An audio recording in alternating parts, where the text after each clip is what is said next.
forever on fire. ರಾಜ್ಯದ ಕರಾವಳಿ ಭಾಗದಲ್ಲಿ ಭಾರೀ ಮಳೆಯ ಹಿನ್ನೆಲೆಯಲ್ಲಿ ವಿಸ್ತಾರ ನ್ಯೂಸ್ಗೆ ಸಚಿವೆ ಲಕ್ಷ್ಮೀ ಹೆಬ್ಬಾಳ್ಕರ್ ಪ್ರತಿಕ್ರಿಯೆ ನೀಡಿದ್ದಾರೆ. ಜಿಲ್ಲೆಯಲ್ಲಿ ಮುಂಜಾಗ್ರತಾ ಕ್ರಮ ಕೈಗೊಳ್ಳಲಾಗಿದೆ. ಉಡುಪಿ ಜಿಲ್ಲಾಡಳಿತ ಸರ್ಕಾರ ಸಿದ್ಧತೆ ಮಾಡಿಕೊಂಡಿದೆ. ಉಡುಪಿ ಜಿಲ್ಲಾ ಉಸ್ತುವಾರಿ ಸಚಿವೆ ಲಕ್ಷ್ಮೀ ಹೆಬ್ಬಾಳ್ಕರ್ ಮಾಹಿತಿ ಕೊಟ್ಟಿದ್ದಾರೆ. ಕರಾವಳಿ ಜಿಲ್ಲೆಗಳಲ್ಲಿ ವಿಪರೀತ ಮಳೆಯಾಗ್ತಾ ಇದೆ. ಈ ಹಿನ್ನೆಲೆಯಲ್ಲಿ ಮುನ್ನೆಚ್ಚರಿಕಾ ಕ್ರಮಗಳನ್ನು ತೆಗೆದುಕೊಳ್ಳಲಾಗಿದೆ ಅಂತ ಲಕ್ಷ್ಮೀ ಹೆಬ್ಬಾಳ್ಕರ್ ಹೇಳಿದ್ದಾರೆ. ನಮ್ಮ ಪ್ರತಿನಿಧಿ ಸಂಜಯ್ ಲಕ್ಷ್ಮೀ ಹೆಬ್ಬಾಳ್ಕರ್ ಅವರನ್ನ ಮಾತಾಡಿಸಿದ್ದಾರೆ, ಕೇಳ್ಕೊಂಬನ್ನಿ. ಗಂಟೆಗಳಲ್ಲಿ ಸಾಕಷ್ಟು ಮಳೆ ಆಗುತ್ತೆ. ರೆಡ್ ಅಲರ್ಟ್ ಅನ್ನ ವೆದರ್ ರಿಪೋರ್ಟ್ ಮಾಡಿರ್ತಕ್ಕಂಥದ್ದು. ಈ ಬಗ್ಗೆ ಮಾತಾಡಲಿಕ್ಕೆ ಸಚಿವರಾದ ಲಕ್ಷ್ಮೀ ಹೆಬ್ಬಾಳ್ಕರ್ ನಮ್ಮ ಜೊತೆಗಿದ್ದಾರೆ. ಮೇಡಮ್ ನಮಸ್ಕಾರ. ಕರಾವಳಿ ಭಾಗದಲ್ಲಿ ಮಳೆ ಅಲರ್ಟ್ ಮಾಡಿದ್ದಾರೆ, ರೆಡ್ ಅಲರ್ಟು. ಯಾವ ರೀತಿ ತಯಾರಿಯಾಗಿದೆ ಮೇಡಮ್ ಉಡುಪಿ ಮತ್ತು ಆ ಕಡೆ ಎಲ್ಲ? ಸಂಪೂರ್ಣವಾಗಿ ಜಿಲ್ಲಾಡಳಿತ ನಮ್ಮ ಸರ್ಕಾರ ತಯಾರಿದೆ. ಎಷ್ಟೇ ಮಳೆ ಆದರೂ ಕೂಡ ಮಳೆ ಮುಂಜಾಗ್ರತೆ ಕ್ರಮವಾಗಿ ಏನೆಲ್ಲ ತೆಗೆದುಕೊಳ್ಬೇಕಾಗಿತ್ತು, ಏನು ಕರೆಂಟ್ ಕಂಬಗಳು ಏನು ಬೀಳುವಂಥ ಪರಿಸ್ಥಿತಿಯಲ್ಲಿತ್ತು. ಸುಮಾರು 500 ಚಿಲ್ಲರೆ ಆ ಕರೆಂಟ್ ಕಂಬಗಳನ್ನ ರಿಪ್ಲೇಸ್ ಮಾಡಿದ್ದೀವಿ. ಸುಮಾರು 600 ಜಾಸ್ತಿ ಮರಗಳು ಬೀಳುವಂಥ, ಯಾಕಂದರೆ ಹೋದ ಬಾರಿ ನಮಗೆ ಕಾಲ್ ಸಂಕದಲ್ಲಿ ಸಾವು ನೋವು ಜಾಸ್ತಿ ಆಯಿತು. ಮರಗಳು ಬಿದ್ದು ಸಾವು ನೋವು ಜಾಸ್ತಿ ಆಯಿತು, ಸಿಡಿಲಿನಿಂದ ಸಾವು ನೋವು ಜಾಸ್ತಿ ಆಯಿತು. 24/7 ನಾವು ಹೆಲ್ಪ್ಲೈನನ್ನು, ಟಾಸ್ಕ್ ಫೋರ್ಸನ್ನು, ಗ್ರಾಮ ಪಂಚಾಯಿತಿ ಮಟ್ಟದಿಂದ ಒಂದು ಟಾಸ್ಕ್ ಫೋರ್ಸನ್ನು, ಅಂದರೆ CEO ಹಿಡ್ಕೊಂಡು, ತಾಲೂಕ್ ಪಂಚಾಯತ್ CEO ಹಿಡ್ಕೊಂಡು, PDO ಹಿಡ್ಕೊಂಡು, ಗ್ರಾಮ ಪಂಚಾಯಿತಿ ಮಟ್ಟದವ್ರನ್ನ ನಾವು ಇನ್ಕ್ಲೂಡ್ ಮಾಡ್ಕೊಂಡು ಟಾಸ್ಕ್ ಫೋರ್ಸ್ ಮಾಡಿದ್ದೀವಿ. ಹೆಲ್ಪ್ಲೈನ್ ಡೆಸ್ಕನ್ನು ತಹಸೀಲ್ದಾರ್ ಆಫೀಸ್ನಲ್ಲಿ ಮಾಡಿದ್ದೀವಿ, ಜಿಲ್ಲಾ ಪಂಚಾಯತ್ನಲ್ಲಿ ಮಾಡಿದ್ದೀವಿ, ಜಿಲ್ಲಾ ಅಂದರೆ ಕಲೆಕ್ಟರ್ ಆಫೀಸ್ನಲ್ಲಿ ಕೂಡ ನಾವು 24/7 ನಾವು ಹೆಲ್ಪ್ ಡೆಸ್ಕ್ಗಳನ್ನ ಮಾಡಿದ್ದೀವಿ. ಎಲ್ಲ ರೀತಿಯ ಮುಂಜಾಗ್ರತಾ ಕ್ರಮಗಳು ಆಗಿದೆ. ಮಳೆಯಿಂದ ಆಗುವ ಎಲ್ಲ ಅವಾಂತರಗಳು ತಯಾರಿ ಮಾಡ್ಕೊಂಡಿದ್ದೀರಾ? ಖಂಡಿತವಾಗ್ಲೂ ತಯಾರಿ ಮಾಡ್ಕೊಂಡಿದ್ದೀವಿ. ವಿಶೇಷವಾಗಿ ಉಡುಪಿ ಸಿಟಿ ಏನಿದೆ ಅಂತಂದರೆ ಅಲ್ಲಿ 4 ಕಡೆ ಸಮುದ್ರ ಸುತ್ತುವರೆದ, ನದಿ ಮತ್ತು ಸಮುದ್ರ ಸುತ್ತುವರೆದಿರೋದ್ರಿಂದ ಮಳೆ ಆದ ತಕ್ಷಣ ನೀರು ಅಂದರೆ ಇನ್ಕೊಳ್ಳೋಕ್ಕೆ, ಹೊರಗಡೆ ಹೋಗಲಿಕ್ಕೆ ಡ್ರೈನ್ ಇಲ್ಲ ನಮಗೆ.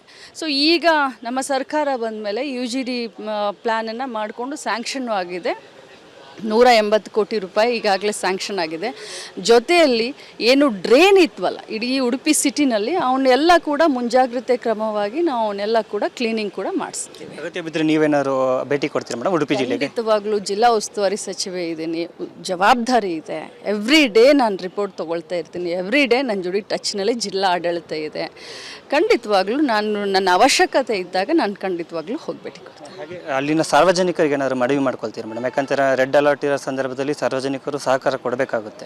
ಖಂಡಿತವಾಗ್ಲೂ ನಾನು ಉಡುಪಿ ಜಿಲ್ಲೆಯ ಎಲ್ಲ ಜನರಿಗೆ ಮನವಿ ಮಾಡ್ಕೊಳ್ತೀನಿ. ಯಾಕಂದರೆ ಇದು ಕಾಲ್ ಸಂಕದಲ್ಲಿ ಇದಾಗೋದಾಗಲಿ, ಅಥವಾ ಮಳೆ ಬರುವಂಥ, ಗಾಳಿ ಬರುವಂಥ ಸಂದರ್ಭದಲ್ಲಿ ಸಮುದ್ರದ ತೀರದಲ್ಲಿ ಹೋಗೋದಾಗಲಿ, ಅಥವಾ ಮರಗಿಡದ ಕೆಳಗಡೆ ನಿಲ್ಲೋದಾಗಲಿ, ಪ್ರವಾಸಿಗರಿಗೆ ಎಲ್ಲರಿಗೂ ಮನವಿ ಮಾಡ್ಕೊಳ್ತೀನಿ. ಈ ಮಳೆಯ ಸೀಸನ್ ಮುಗಿಯೋವರೆಗೂ ಎಲ್ಲರೂ ತಾವು ಹುಷಾರಾಗಿರಿ ಅಂತ ಮನವಿ ಮಾಡ್ಕೊತೀನಿ. ಇದಿಷ್ಟು ಉಡುಪಿ ಜಿಲ್ಲೆ ಉಸ್ತುವಾರಿ ಸಚಿವರಾದ ಲಕ್ಷ್ಮೀ ಹೆಬ್ಬಾಳ್ಕರ್ ಅವರ ಮಾತಾಗಿತ್ತು. ಕ್ಯಾಮರಾ ಪರ್ಸನ್ ನಾಗೇಶ್ ಜೊತೆ Sanjay, Vistara news, Bengaluru. Forever on fire. ರಾಜ್ಯದ ಕರಾವಳಿ ಭಾಗದಲ್ಲಿ ಭಾರೀ ಮಳೆಯ ಹಿನ್ನೆಲೆಯಲ್ಲಿ ವಿಸ್ತಾರ ನ್ಯೂಸ್ಗೆ ಸಚಿವೆ ಲಕ್ಷ್ಮೀ ಹೆಬ್ಬಾಳ್ಕರ್ ಪ್ರತಿಕ್ರಿಯೆ ನೀಡಿದ್ದಾರೆ. ಜಿಲ್ಲೆಯಲ್ಲಿ ಮುಂಜಾಗ್ರತಾ ಕ್ರಮ ಕೈಗೊಳ್ಳಲಾಗಿದೆ. ಉಡುಪಿ ಜಿಲ್ಲಾಡಳಿತ ಸರ್ಕಾರ ಸಿದ್ಧತೆ ಮಾಡಿಕೊಂಡಿದೆ.